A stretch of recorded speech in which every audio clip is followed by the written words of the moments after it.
You mentioned on the last show, Herc, you weren't here for it, but it's not great news for Sergiño Dest after Xavi's arrival. Football España reporting that Xavi's not pleased with Dest after his performance in a 1-0 loss recently against Real Betis. Xavi has given Dest 3 weeks, supposedly, to turn it around, and the new manager is willing to sell Dest, Frankie de Jong, and Ter Stegen, according to another report. So maybe Barcelona about to clean house. Herc, is this a sign that it's time for Sergiño Dest to start packing his bags and moving on? I'm with Xavi.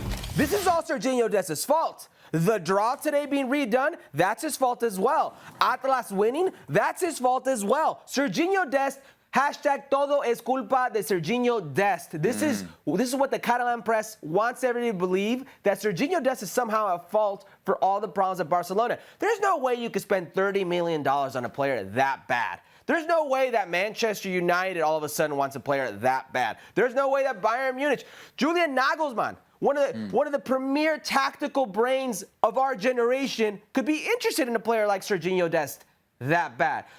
If all these reports are true, if these teams are interested in Sergiño Dest, that leads us to believe maybe he's not that bad. Maybe it's Barcelona that's the bad team. Maybe Barcelona don't have their act together. And if I'm Sergiño Dest, a change of scenery can do me good, especially under a tactician like Julian Nagelsmann, if it is Bayern Munich that's interested.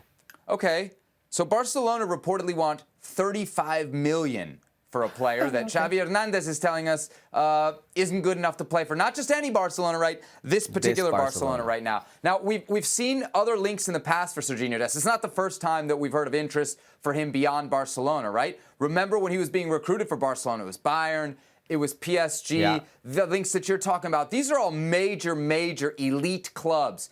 Is that where Sergiño Dest should be going, or should he be looking for a step to a level that's maybe more accessible, where playing time is going to be more accessible to him? So everybody thinks they are smarter than they really are when it comes to evaluating player talent. Are you telling me some of the best clubs in the world, like Barcelona, Bayern Munich, I'm not PSG? saying that. No, I'm not saying you. I'm talking in general.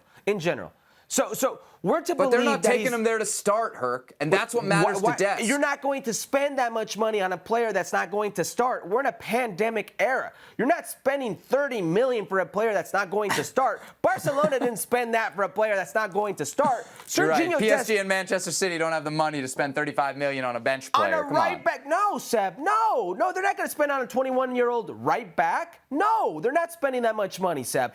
Teams today aren't throwing around money like that at secondary right backs. Like, let's get a grip for a second. We're in a pandemic. This transfer area has taken a huge hit. Financially, teams like Barcelona are in dire straits. Not just them, all over the world. This is why the Super League wanted to be created. So you think if Dest were to move to one of these big clubs, he'd get playing time there? That's why I think if Dest moves to a big club like this, it's because they want him to play. Yes, and everything comes with Sergiño Dest. And don't let anybody fool you that all of a sudden these clubs don't look at who you are and what type of market they're trying to sell to. Sergiño Dest can check multiple boxes. Yes. Now, if I'm Sergiño Dest, this second chance is a must-do-well second chance. It can't just be somewhere and it didn't pan out again, because the microscope is on you now.